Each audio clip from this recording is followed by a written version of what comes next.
E ele então escreve, é este homem, esse personagem, essa pessoa, que nos deixa esse salmo aqui.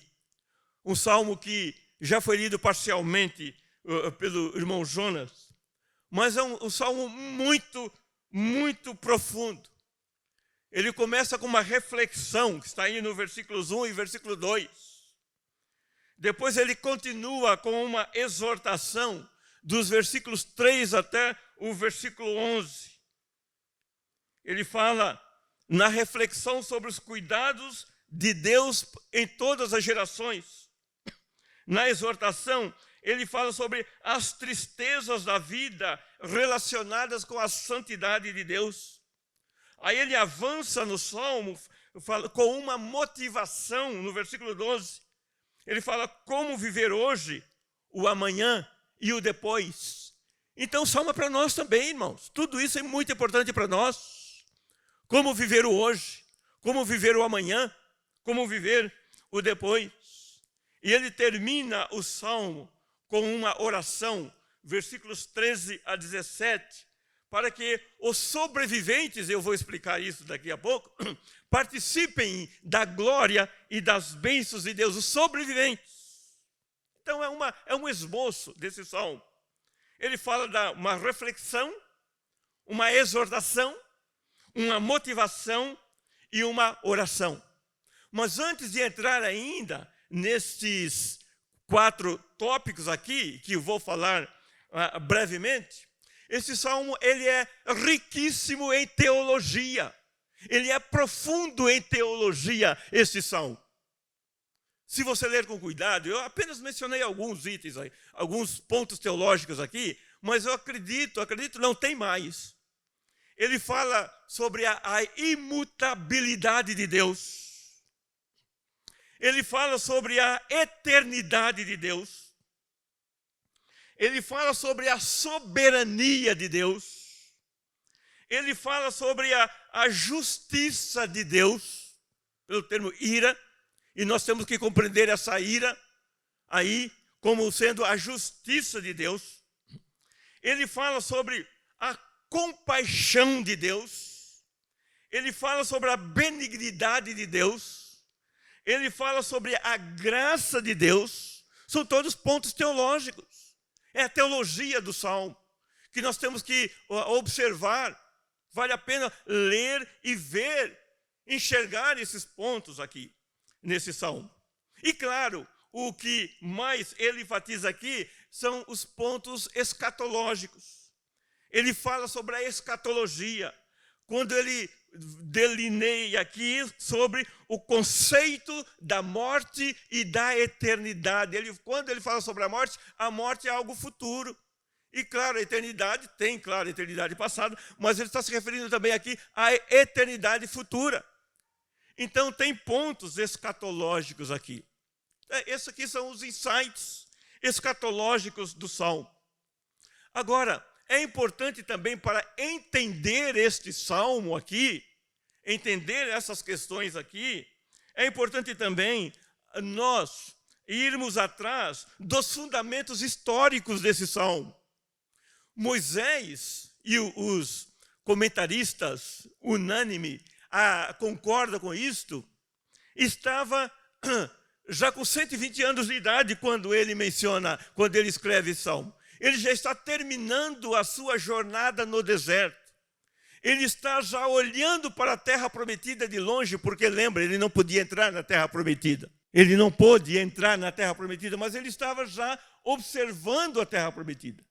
Ele estava então aqui no momento que ele estava passando várias informações, Deuteronômio todinho.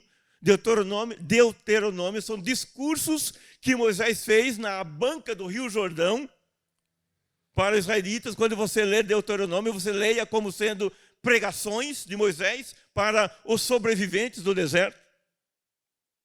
Ele está então no final já da jornada no deserto. E ele escreve, ele cita esse salmo, ele prega esse salmo para os seus ouvintes, para os seus contemporâneos. O salmo foi pregado para eles lá. E depois escrito. E aí, mais tarde, veio para a Bíblia Sagrada. E o pano de fundo histórico está lá em Êxodo, capítulo 12. Se você tem a sua Bíblia, abra um pouquinho lá. Em Êxodo, capítulo 12. E depois nós vamos para Números, que é o pano de fundo histórico. Aqui, quando eles saem do Egito, no versículo, deixa eu olhar aqui no meu esboço, versículos 37 e 38, diz assim, Êxodo 12, 37 e 38. Assim partiram os filhos de Israel de Ramsés para Sucote, saindo do Egito. Cerca de 600.000 homens, a pé, somente de homens, sem contar mulheres e crianças. Agora você pode imaginar aí, 600.000 homens, mais as mulheres, mais as crianças. Versículo 38. Subiu também com eles um misto de gente. Então, não somente judeus, mas além dos judeus, muitos egípcios e estrangeiros que moravam no Egito saíram junto com eles. Um misto de gente, muitas pessoas. É estimado aqui mais de 2 milhões de pessoas. Talvez 3 milhões de pessoas que saíram do Egito sob o comando de Moisés, a pé. Imagina, toda a população de Curitiba, mais São José dos Pinhais, Piraquara, 4 Barras, Almirante Tamandaré, Campo Largo, Fazenda Rio Grande, que mais? Outras cidades aí, Araucária, cidades que fazem parte da grande Curitiba, que dá aí 3 milhões de pessoas. Imagina, todas essas pessoas resolvem sair, se juntar e caminhar. É uma coisa que a gente não entende, né? Agora, eles entraram, começaram essa jornada. Mas aí, quando nós vamos para Números, capítulo 13 e capítulo 14, nós encontramos aqui, de fato, o fundo histórico desse salmo. Em Números, capítulo 13, quando eles tomam uma decisão de enviar 12 homens para conhecer a terra prometida. Aqui, fizeram uma reunião, aqui, então eles queriam, antes de as pessoas avançarem na jornada, ir lá e ver como era a terra. E foram 12 pessoas. Está aí no capítulo 13. Foi Samua, Safate, Calebe, Gigeal, Josué, Paute, Gadiel, Gade, Amiel, Serur, Naí, Jeuel. 12 homens, um homem de cada tribo. Eles foram para a terra prometida para fazer espiar a terra. E voltaram, e no final do capítulo 13, aliás, no versículo 25, ao cabo de 40 dias, voltaram a espiar a terra. Veja que interessante. 40 dias. Ao cabo de 40 dias, voltaram de espiar a terra. De onde eles estavam, esses 12 homens, foram até a terra prometida. Se você ler aí, eles andaram lá, andaram, viram várias coisas, viram como era o terreno fértil, voltaram. Em 40 dias eles fizeram esse trajeto. Aí, 10 deles disseram, sim, a terra é muito boa, é muito rica, mas lá nós não temos chance nenhuma. Fomos colocados numa armadilha, nós vamos morrer todos, não temos chance, vamos ser mortos ali. Calebe e Josué se opõem, falam, de jeito nenhum, nós temos que confiar em Deus. E aí você conhece a história, né? Que eles quiseram apedrejar Moisés, porque Moisés fez isso com eles? Por que não nos deixou no Egito? Por que vamos voltar para o Egito? Vamos escolher um capitão, um outro presidente aí, para nos levar de volta para o Egito. E Deus teve que intervir, e interveio com uma sentença dura que Moisés ressalta no capítulo 90, aqui. E a sentença foi: ninguém, nenhum homem, ninguém com mais de 20 anos de idade vai entrar na terra prometida. Ninguém vai entrar com mais de 20 anos, por conta da sua incredulidade. Vocês vão morrer aqui no deserto. Isso é a ira. O Salmo fala em ira. E às vezes nós ficamos pensando, o que é essa ira? O que é essa ira? Quando fala aqui no Salmo 90, eu acho que é o versículo 7, veja o versículo 7. Pois somos consumidos pela tua ira e pelo teu furor conturbados. Esta ira aí, irmãos, já estou adiantando aí, não é a minha ira e a sua ira.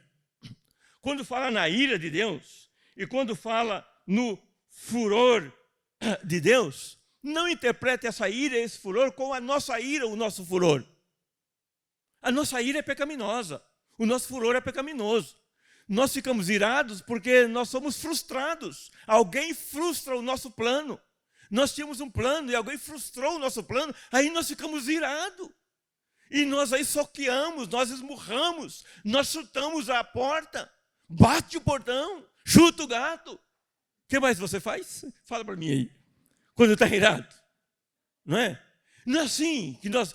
Por quê? Porque nós estamos frustrados. Isso não tem nada a ver com a ira de Deus. A ira de Deus não é assim. A ira de Deus que Moisés ressalta aqui no Salmo 90 foi a sentença de morte que Deus deu para todos esses homens. Está lá, não dá para a gente ler todo o capítulo 14, mas você pode ler lá. Não é? A sentença de morte. Por exemplo, eu costumo ilustrar assim. Quando um juiz escreve a sentença para um criminoso e fala, olha, você vai cumprir, olhando aqui nos livros, nas leis, você vai ter 30 anos de prisão fechada, regime fechado. Ou 50 anos de prisão, regime fechado. Ou 100 e tantos anos de regime fechado. Ou se tivesse a sentença de morte, olha, você, o que você fez e olhando aqui nas leis, você vai receber a sentença de cadeira elétrica, ou câmara de gás, ou guilhotina. O juiz está irado quando dá essa sentença? Não, ele está muito calmo, ele apenas examinou lá o processo e determinou a sentença. Não há nenhuma ira no juiz, ele está muito calmo, talvez até rindo, talvez até... Não é? Mas para quem recebe a sentença é uma ira, é um furor. Aquele juiz, veja a sentença, o advogado de defesa fala, veja, ele deu 50 anos de prisão, vou recorrer. Não é? A ira de Deus não é a mesma ira que nós imaginamos aqui. Aqui, quando Moisés menciona essa ira aqui, ele está se referindo à sentença que Deus deu àqueles homens incrédulos. Olha, por conta de pecado de 10, toda a nação que tinha mais de 20 anos iria morrer no deserto.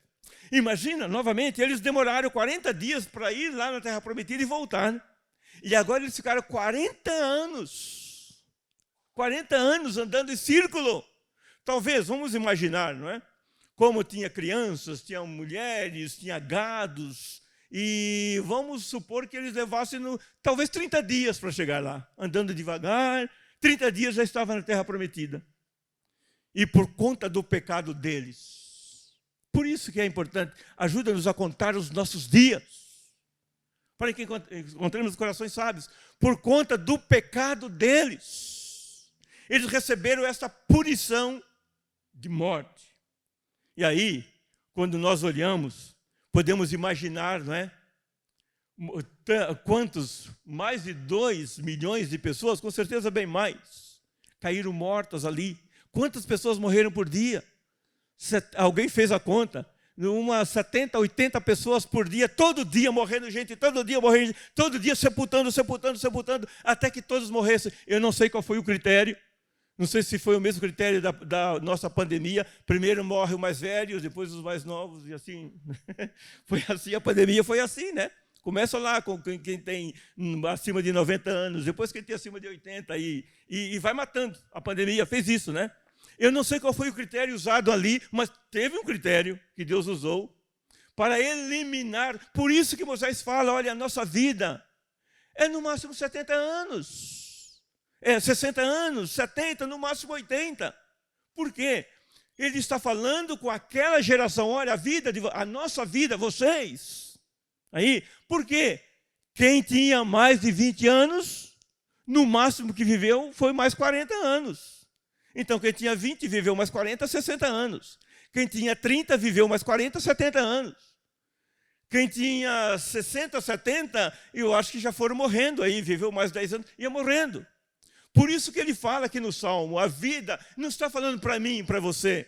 Tanto é que Moisés tinha 120 anos.